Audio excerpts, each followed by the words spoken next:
আসসালামু আলাইকুম, কেমন আছেন সবাই? আশা করছি আলহামদুলিল্লাহ সবাই ভালো আছেন। আপনাদের দোয়ায় আল্লাহর রহমতে আমিও ভালো আছি। আর চলে এসেছি ঝটপট এক ফিরনির রেসিপি নিয়ে। আর তার জন্য আমি বাজার থেকে নিয়ে আসছি ফ্রেশের ফিরনি মিক্স। আর এটাই আজকে রান্না করব। এখন প্যাকেটের মুখটা কেটে নিয়েছি একটা পাত্রে, সেটা ঢেলে আপনাদের একটু দেখিয়ে দিয়ে, এতে সবই মিক্স আছে। আমি কাঠবাদাম, কাজু বাদাম এগুলা আলাদা করে তুলে নিয়েছি। এখন চুলায় দিয়ে দিচ্ছি গরুর লিকুইড দুধ 1 লিটার দিয়ে সেটা ফুটে ওঠা পর্যন্ত অপেক্ষা করছি। দুধটা ফুটে উঠেছে, এখন এই চালগুলো এর ভিতরে দিয়ে দিচ্ছি, দিয়ে অনবরত নাড়তে থাকবো। এটা ঝামেলাবিহীন একটা ফিরনির রেসিপি, আর সেটাই অনেকে রান্না করতে ঝামেলা মনে করে।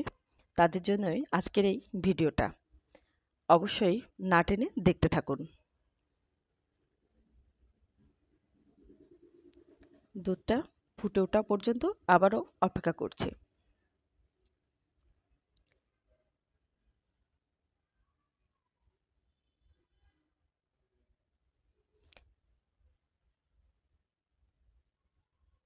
দুধটা আস্তে আস্তে ফুটে উঠছে।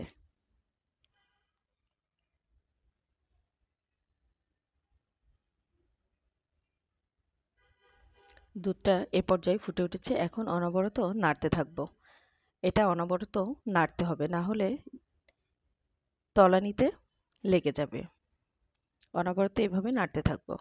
নাড়তে নাড়তে এক পর্যায়ে অনেকটা ঘন হয়ে আসবে।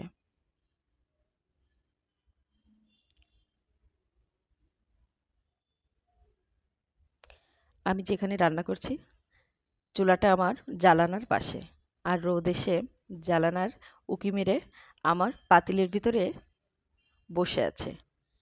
এখন অনবরত নাড়তে আছি। নাড়তে নাড়তে এর ভিতরে আমি দিয়ে দিব 2 চামচ গুঁড়া দুধ, যাতে ফিরনির টেস্টটা আরও সুন্দর হয় এবং মজার হয়। দিয়ে ভালোভাবে আমি একসাথে মিশিয়ে নিচ্ছি। এটা জাস্ট অনবরত নাড়তে হবে, আর কিচ্ছু করা লাগবে না। এতে চিনি টিনি সবই দেওয়া আছে, শুধু একটু নাড়াচাড়া করে নামিয়ে নিতে হবে। আমি অনবরত নাড়তে আছি, না হলে নিচেই দলা পেকে যাবে। এখন যে কাজু কিশমিশ ছিল সেটা আমি উঠিয়ে রেখেছিলাম, না হলে ফিরনিটা কালো হয়ে যাবে। সেটাই এখন দিয়ে দিচ্ছি।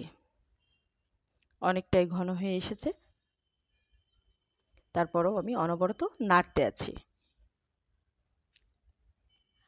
ফিরনিটা আমার রান্না করা রেডি হয়ে গেছে। এখন উপর থেকে একটু কাজু কিশমিশ, কাঠবাদাম, পেস্তা বাদাম ছড়িয়ে পরিবেশন করুন গরম গরম। খেতে কিন্তু অসম্ভব মজার। কেমন লাগলো আজকের ভিডিওটা অবশ্যই জানাবেন। ভালো লাগলে শেয়ার করে দিবেন।